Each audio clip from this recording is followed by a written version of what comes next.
Everything you said is very accurate.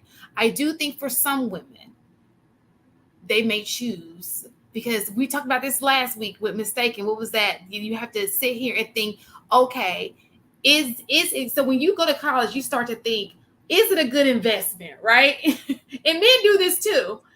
Are you going to be a liability, or are you going to be an asset, right? And so I guess that's where that protection comes in. You have to emphasize on the other things that you're strong at, because the finances can't be it, right? You got to bring something else in her life to be like, oh, I can't live without this guy. He provides. I feel safe with him, because there are other ways to get a woman besides finances. Okay. And I think that those things would be important to get that woman. Now, there, like I said, the majority don't go to college, so that's a totally different story for them. But for that woman, I think that she's gonna either look at him like, okay, he can be an asset in my life in some type of way, maybe not financially, but some other type of way, or I'd rather be single because it's just not a smart move.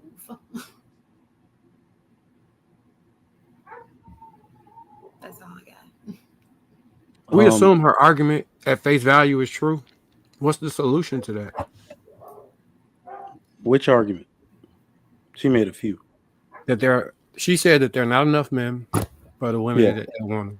So the one thing, black men. The one thing that she did say that we got to give, the one thing that she did say, because it's a natural byproduct of the way the men were raised, is when she brought up the sexual orientation.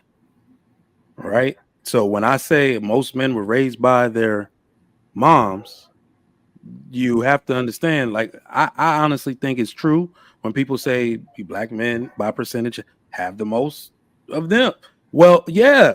What masculine example did you have? Like, you see what I'm saying? So I believe it. It's just a natural consequence of not being raised by a man. So by that metric alone, I do think the incarceration rate,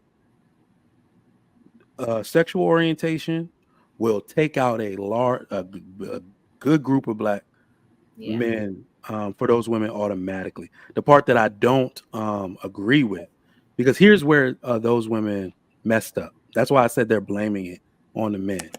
They used a different playbook, and it didn't work. You can't wait till you're 30. You see what I'm saying? No matter what your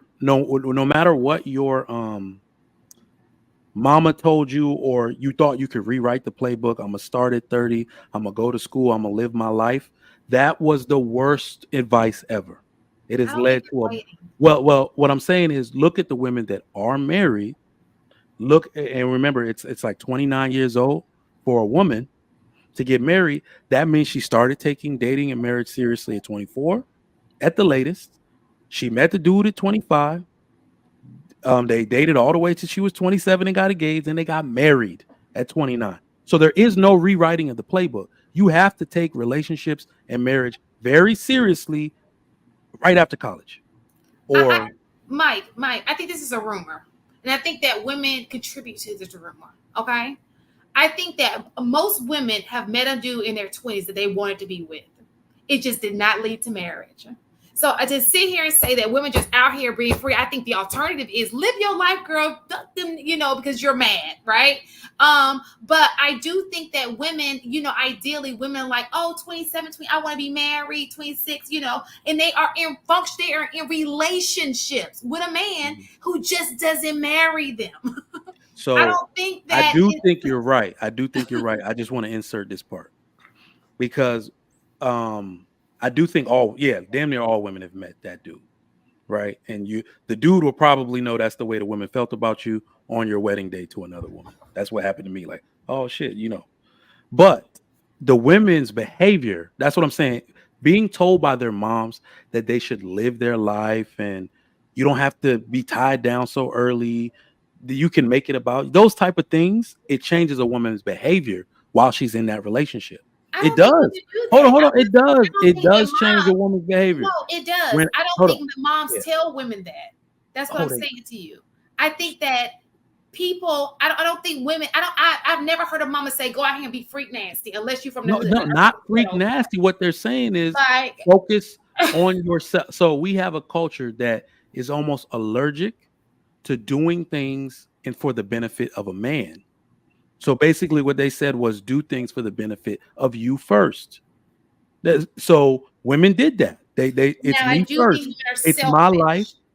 Exactly. They're selfish. And when we're saying that, oh, these men didn't marry them, it's because they were selfish. They did not get wife vibes. Remember, in order to kind of get into that real courtship process, a woman has to sacrifice a lot. When I was 20 something, my girlfriend was trying to go on girls' trips. Bye. You ain't gonna have a boyfriend when you get back. That's not marriage behavior. Like you see, you don't do that. You see what I'm saying? You talk and you act serious about that. That's what the women are doing now. You can't tell me where to go. You can't tell me how to dress. So that's the attitude now. It doesn't give off wife. No. That I think one thing you statement that you said was true. That's what people are doing now. It's a consequence of behavior of the past. We weren't going on trips 10, 15 years ago. That's some new internet. I'm taking travel. Okay. People wasn't doing that when we were, they just weren't. They were booed up with a man doing all these wifely things, and they did not end up being a wife. Okay. So let's just if we're going to keep it real, let's keep it real. They were So going on trips. I do agree that this new generation is like, bump that. I'm about to live my best life, and I'm about to this new generation. All the traveling, people wasn't doing all that. I mean, they travel here and there, but it wasn't like a running theme. It wasn't like a niggas let's travel. Listen, we have video. Miami, Cancun, that'll prove you wrong. The women were going on trips. Women have been going on trips. You're talking about like college day. You can't take a weekend of when kids go to college weekend. So listen to what I'm saying. You can't take. So what you're trying to do is take one day that everybody gets wild or have fun, a college weekend, and you're like, oh, but all the other 363 days of the year, she was doing the same thing she did that one weekend. She wasn't booed up. No, because sometimes the man that she loved was also there. She was traveling just to make sure he wasn't doing anything. I really think the hot girl era, I'm trying to think, it's usually centered around something hip hop related. The hot girl era was like the 2010s, I think. All of it. What I can remember from, I'm a millennial. Like I graduated college 2009. All the girls, like I said, you're dating those women from college and you're still friends with them. Everybody has each other's Facebook. That was what was popular at the time, right? Every sporting event, the girls from my college, NBA draft, they was in town. NFL draft, they was in town. Miami spring break, Cancun, like the women were traveling. They were traveling. They were living their best lives. And what I can see now, because even the men didn't talk, they just kind of took it hard. Like even some of the friends that I had that did get married early, their marriages got ruined because of that.